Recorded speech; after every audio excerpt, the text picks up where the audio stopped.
श्री सच्चिदानंद सद्गुरु साईनाथ महाराज की जय.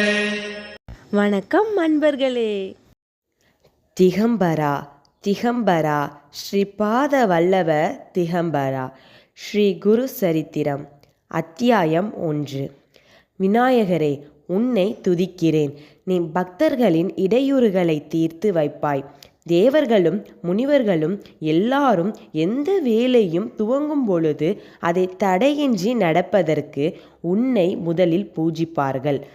அதுபோலவே நானும் இந்த நூலை எழுதுவதற்கு எந்த தடையும் வராமல் செய்ய வேண்டி உன்னை வணங்குகிறேன். அம்மா சரஸ்வதி, உங்களுக்கு வணக்கம். ஒளிதான் உன் வடிவம்.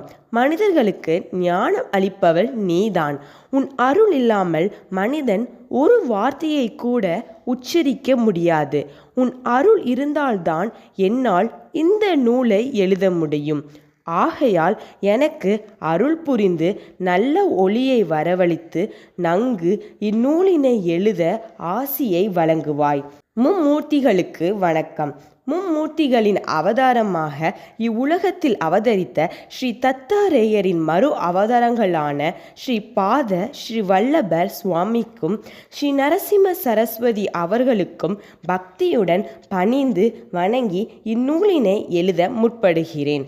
ஸ்ரீ குருவின் அருளை பெற்ற ஷாகரே என்ற பெயருடன் பிரசித்தி பெற்ற சாயம் தேவன் என்ற சத் பிராமணர் எங்கள் முன்னோர். அவர்களுடையது ஆபஸ்தம்ப பிரிவு கௌண்டில்ய கோத்திரம். அவர் மகன் தேவராவ், அவர் மகன் கங்காதரன் என்ற நான். என் தாய் சம்பாதேவி பெரும் பதிவிரதை. இந்நூலினை எழுதுவதற்கு முன்பு என் தாய் தந்தையர்களின் பாதங்களை தொட்டு வணங்குகிறேன். பக்த சிகாமணிகளே, உங்களை வணங்குகிறேன். ஸ்ரீ தத்தாரேயரின் அருளினால் ஸ்ரீ குருவின் தூண்டுதலினால் இந்நூலினை எழுத முற்பட்டேன். அமிர்த கும்பமான ஸ்ரீ குரு சரித்திரத்தை உன்னிடம் வழங்குகிறேன். இந்த கதையை நீ எழுது. இதனால் உனக்கும் உன் வம்சத்தினருக்கும் எல்லா வளமும் கிடைக்கும் என்று ஸ்ரீ குரு கட்டளையிட்டார். வேண்டியவுடனே அருள் புரியும் ஸ்ரீ நரசிம்ம சரஸ்வதி சுவாமியின் கட்டளையை காமதேனு போல் இருந்து இந்த வேலையை பூர்த்தி செய்யும். மும்மூர்த்தியான ஸ்ரீ தத்தாரேயரின் அவதாரமான ஸ்ரீ குருவின் சரித்திரம் அபாரமானது. அதை முழுமையாக சொல்ல யாராலும் முடியாது. ஸ்ரீ குருவின் அருளினால் எழுதிய இந்த குரு கதையை படித்தவர்கள் கேட்டவர்களின் வம்சம் பவித்திரமாய் நோய் நொடிகள் இல்லாமல் எப்பொழுதும் எல்லா செல்வங்களுடன் வளமையாய் வாழும். இதை சப்தாக பாராயணம், அதாவது ஒரு வாரத்திற்குள் பக்தியுடன் படித்து முடிப்பவர்களின் கோரிக்கைகள் நிறைவேறும். கர்நாடக மாநிலத்தில் குல்பர்கா அருகில் கானகாப்பூர் என்ற இப்பொழுது அழைக்கப்படும் கந்தரவபுரத்தில் அருள் புரியும் ஸ்ரீ நரசிம்ம சரஸ்வதி சுவாமிகளின் புகழ் உலகம் எங்கும் பரவிற்று. அங்கு கல்யாணமாகாதவர்கள், குழந்தை பேறு இல்லாதவர்கள், ஏழைகள் வந்து சுவாமியை பூஜித்து அவர்களின் அவலங்களை தீர்த்து கொண்டு எல்லா நலன்களையும் பெற்று செல்கிறார்கள். இந்த தகவலை நாமதாரகன் என்ற பக்தன் கேள்வியுற்று தன் துன்பங்களை தீர்க்க ஸ்ரீ குருவை தரிசிக்க வேண்டும் என்று நினைத்தான். தன் உடைமைகளை எல்லாம் விடுத்து கிராமத்தை விட்டு கானகாப்பூரை நோக்கி புறப்பட்டு செல்லும் போது அவன் இப்படி சிந்திக்கலானான். தேவா, நீங்கள் பக்தர்களை காப்பாற்றுவீர்கள். ஆனால் என்னை ஏன் காப்பாற்றவில்லை? என்னிடத்தில் தயவு இல்லையா? நீ எனக்கென்ன கைமாறு செய்தாய்? நான் உன்னை ஏன் காப்பாற்ற வேண்டும் என்பீர்களா? கைமாறை எதிர்பார்த்துதான் நீங்கள் உங்கள் பக்தர்களை காப்பாற்றுகிறீர்களா? நீங்கள் பக்தர்களின் புகலிடம் அல்லவா?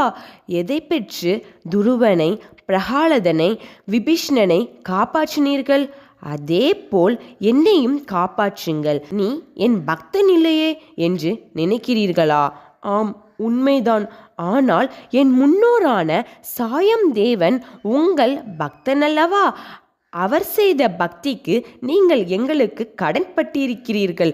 ஆகையால் என்னை என் துன்பங்களில் இருந்து காப்பாற்றி அருள் புரிய வேண்டும். உங்கள் தரிசனம் தாருங்கள், இல்லையேல் நான் இறந்து விடுவேன் என்று வேண்டிக்கொண்டு கவலையுடன் கானகாபுரம் செல்லும் போது மனவேதனையினால் சோர்வுற்று மயங்கி ஓர் மரத்தடியில் விழுந்தான். அப்போது அவன் கனவில் சுவாமி தோன்றி அவனை தேற்றி தனது வலது கையை அவன் தலையில் வைத்து ஆசீர்வித்தார். அப்போது சுவாமி சித்தர் வேடத்தில் ஜடைகளுடன் விபூதி புலித்தோல் தரித்திருந்தார்.